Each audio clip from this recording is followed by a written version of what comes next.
बिस्मिल्लाहिर्रहमानिर्रहीम। 10th class आज हमारा 13 चैप्टर का आखिरी टॉपिक है जो है disorders of skeletal system. Skeletal system की बीमारियां कौन सी हैं जो हड्डियों के रिलेटेड स्पेशली जो बीमारियां हैं। एक्चुअली इसमें मसल्स की भी काउंट करनी चाहिए, लेकिन यहाँ पे उसने आपको सिर्फ दो बीमारियां ही डिस्कस की हैं, ऑस्टियोपोरोसिस और इसके अलावा जो दूसरी आपको दी है वो आर्थराइटिस है।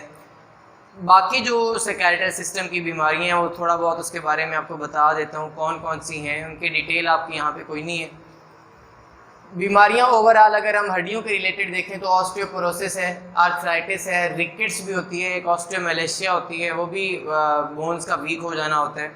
उसके अलावा हमारे मसल्स की कुछ बीमारियां हो सकती हैं, जैसे मसल क्रैम्प है, या उसके अलावा आप ये एग्जांपल दूसरे में ले सकते हैं जो टेटनी है, मसल टेटनी, वो इसकी एग्जांपल्स में आती हैं। ये मुख्तलिफ़ किस्म की डिसऑर्डर्स हैं स्केलेटल सिस्टम की।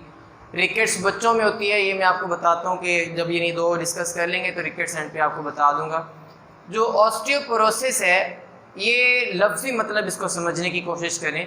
ऑस्टियो का वर्ड मीनिंग जो है इसका मतलब होता है बोन्स, और पोरोसिस का मतलब है बिकमिंग पोरस, यानी हड्डियों का मसामदार होते जाना या भुरभुरा होते जाना, सुराखदार होते जाना, आप ये कह सकते हैं। It is disease in which bones become weak and porous due to loss of calcium and phosphate ions.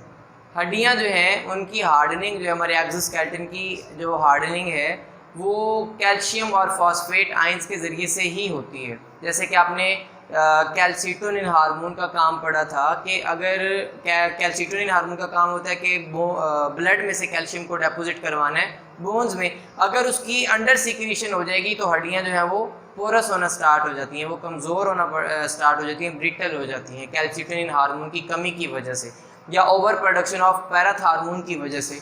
तो अगर कैल्शियम और फॉस्फेट आयंस का लॉस होना स्टार्ट हो गया है, अगर वो कम हो चुके हैं, उसकी वजह से हड्डियां कमज़ोर पड़ जाती हैं। इस डिजीज़ को आप नाम देते हैं ऑस्टियोपोरोसिस का।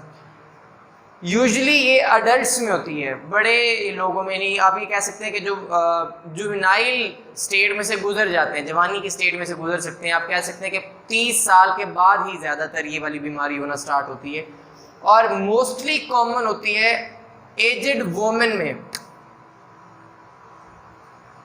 एजेड वोमेन में सबसे ज़्यादा होती है, यानी कि जो सीधा जो औरतें होती हैं 40-45 साल के बाद, स्पेशली 40-45 साल के बाद ये स्टार्ट होती है ये वाली बीमारी।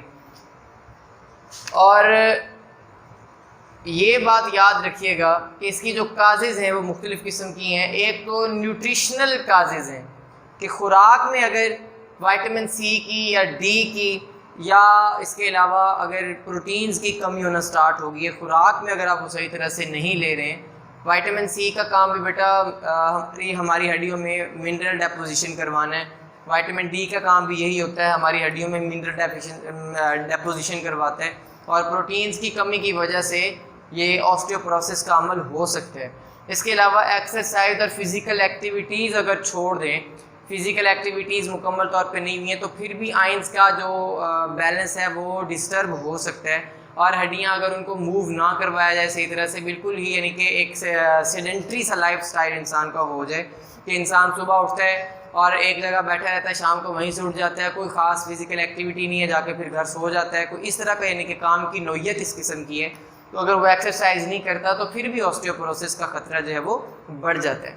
देन है deficiency of growth hormone. Actually growth hormone की जो कमी है, इसकी ये कम बड़ी वजह है ऑस्टियोपोरोसिस की, क्योंकि इसका इतनी ज़्यादा कंट्रीब्यूशन नहीं है हड्डियों में डेपोजिशन करवाना मिनरल्स की, मगर यहाँ पे एस्ट्रोजन लेवल है। क्वेश्चन यहाँ पे बेटा आपसे पूछा जाता है कि औरतों में जो एजेड वुमेन होती हैं उनमें एस्ट्रोजन जो है उनमें जो ये ऑस्टियोपोरोसिस का अमल है या हड्डियों की जो बीमारियाँ हैं औरतों में ज़्यादा क्यों होती हैं, तो उसकी रीज़न है एस्ट्रोजन हार्मोन की कमी, डिक्लाइन इन एस्ट्रोजन लेवल। बेटा यहाँ पे एक फिनोमेना आपको बताता हूँ, मेनोपॉज इसको बोलते हैं। 45 साल के बाद औरतों में मेंस्ट्रुअल साइकिल रुक जाता है। मेंस्ट्रुअल साइकिल जो औरतों का माहवारी मरहला होता है उसको बोलते हैं, और 45 साल के बाद जब रुकता है तो एस्ट्रोजन प्रोडक्शन रुक जाती है। मेंस्ट्रुअल साइकिल के दौरान ही ये एस्ट्रोजन पैदा होते हैं। तो एस्ट्रोजन जब यानी मेनोपॉज होगा, एस्ट्रोजन की कमी हो जाएगी। एस्ट्रोजन वैसे रिप्रोडक्टिव हार्मोन है, आपने पढ़ा था लास्ट वाले चैप्टर में, मगर एस्ट्रोजन का एक सेकेंडरी फंक्शन है, वो है मिनरल्स को बोन्स में डेपोजिट करवाना। तो ये इसका सेकेंडरी फंक्शन जो एस्ट्रोजन का है, इसकी कमी की वजह से ये रुक जाता है। इस वजह से औरतों में ऑस्टियोपोरोसिस या हड्डियों की जो बाकी बीमारियां हैं वो ज़्यादा होती हैं। इसकी सिम्टम्स देखें तो वेट बेयरिंग जो बोन्स होती हैं, जो पाँव की हड्डियाँ हैं या ये वाली हमारी जो हड्डियाँ हैं या शोल्डर बोन्स स्पेशली या आर्म्स वगैरह, इनमें बहुत ज़्यादा पेन होना स्टार्ट हो जाता है। ग्रोथ रेट डिक्रीज़ हो जाता है, उसकी भी अभी भी देखें ना, ग्रोथ हार्मोन की डेफिशिएंसी भी हो जाती है क्योंकि उसकी वजह से ऑस्टियोपोरोसिस हो रहा है। तो हाइट वगैरह जो रुक सकती है, फटीग, थकावट, थोड़ा सा काम करके बहुत ज़्यादा थकावट महसूस होती है, और समटाइम्स बैक में यानी कि जो वर्टिब्रल कॉलम है उसमें भी पेन होना स्टार्ट हो जाता है। दूसरी हमारे पास जो है वो है आर्थराइटिस। आर्थराइटिस जो है ये जोड़ों की बीमारी होती है। बेटा जो वर्ड आर्थो है ये रिलेटेड टू जॉइंट्स होता है। जैसे कि आपने आर्थ्रोपोड्स पढ़े हैं, जॉइंटेड लेग्स वाले जो जानवर होते हैं उनको आर्थ्रोपोड्स कहा जाता है, आर्थ्रोपोड्स। और जो सर्जन होते हैं, आर्थोपेडिक सर्जन आपने सुना होगा, वो बेटा आर्थो यानी रिलेटेड टू जॉइंट्स होते हैं, जोड़ों के रिलेटेड यानी कि वो सर्जन होते हैं। तो आर्थो जो वर्ड है जॉइंट्स के रिलेटेड है। आर्थराइटिस कहते हैं inflammation of joints, joints inflame हो जाते हैं, उनमें सोजिश होना स्टार्ट हो जाती है, सख्त हो जाते हैं, स्टिफनेस होती है, उनमें पेन होता है। उसके अलावा ये भी ज़्यादा कॉमन जो है वो वुमेन में है, औरतों में ज़्यादा होती है। आर्थराइटिस की टाइप्स हैं, 3 यहाँ पे दी हुई हैं, ऑस्टियोआर्थराइटिस, रोमेटाइड आर्थराइटिस और गाउट। जो ऑस्टियोआर्थराइटिस है, ये ऑस्टियो मैंने पहले आपको बताया कि ये हड्डियों के रिलेटेड है और ये चीज़ जॉइंट्स के रिलेटेड है।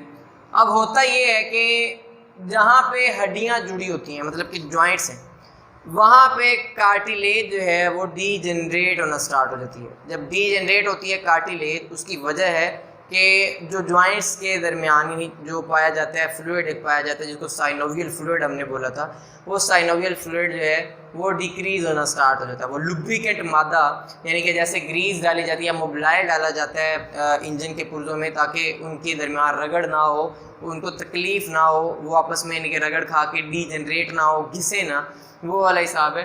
तो यहाँ पे वो कार्टिलेज जब ख़त्म होगी, क्योंकि वहाँ पे लुब्रिकेंट जो फ्लूइड था वो उसकी प्रोडक्शन कम हो जाती है। अब होता ये है कि बोन्स हो सकते हैं कि फ्यूज़ हो जाएं, ज़ाहिर है उनके दरमियान लुब्रिकेंट ख़त्म हुआ, वो डीजनरेट भी होते हैं, घिस भी जाती हैं, और फिर वहाँ पे जाके ऑटोमेटिकली वो फ्यूज़ हो जाती हैं बिल्कुल, और हो सकता है इमूवेबल हो जाएं, और बहुत ज़्यादा पेन होता है ऑस्टियोआर्थराइटिस में भी, और मूव करना मुश्किल हो जाता है, मूवमेंट बहुत मुश्किल हो जाती है, स्पेशली जो जॉइंट्स पे यानी कि आसानी से चल फिर नहीं पाते, या आप बैठे रहें अचानक फिर उठते हैं तो बिल्कुल बहुत ज़्यादा दर्द महसूस होता है, यानी कि जब उठेंगे अचानक तो घुटनों में खास तौर पे बहुत ज़्यादा जो है वो पेन महसूस होता है। रोमेटाइड आर्थराइटिस जो है, it is characterised by the inflammation of membrane at joints. Joints पे एक मेम्ब्रेन होती है, वो मेम्ब्रेन जो है वो डीजनरेट होना स्टार्ट, इन्फ्लेम होना स्टार्ट हो जाती है, उसमें इन्फ्लेमेशन हो जाती है। अब उसकी वजह से जो सिम्टम्स है, फटीग, थकावट होना स्टार्ट होगी, हल्का सा बुखार रहना स्टार्ट होता है, पेन होना स्टार्ट हो जाती है, और जॉइंट्स में सख्ती और दर्द होना स्टार्ट हो जाता है। उसके बाद लास्ट पे गाउट, जिसको गंठिया भी कहते हैं, ये ज़्यादातर औरतों में पाई जाती है, और होता ये है कि जॉइंट्स जो हैं इनमें अकोमुलेशन हो जाती है, इकट्ठे होना स्टार्ट हो जाते हैं यूरिक एसिड के क्रिस्टल्स, और यूरिक एसिड के क्रिस्टल्स की वजह से ये फिर बीमारी होती है और पेन होता है जॉइंट्स वगैरह में। स्पेशली ये अटैक करता होता है टो जॉइंट्स पे, यानी पैरों के जो जॉइंट्स है वहाँ पे ज़्यादातर इसका जो है वो अटैक होता है। तो हमने बेटा ये अपना पूरा चैप्टर जो है वो रिलेटेड टू बोन्स था, स्केलेटल सिस्टम था, या हमारे मसल्स के रिलेटेड था, वो हमने डिटेल से पढ़ लिया है। इंशाल्लाह हम नेक्स्ट अपना चैप्टर जो है वो 14 वाला स्टार्ट करेंगे। अल्लाह हाफ़िज़।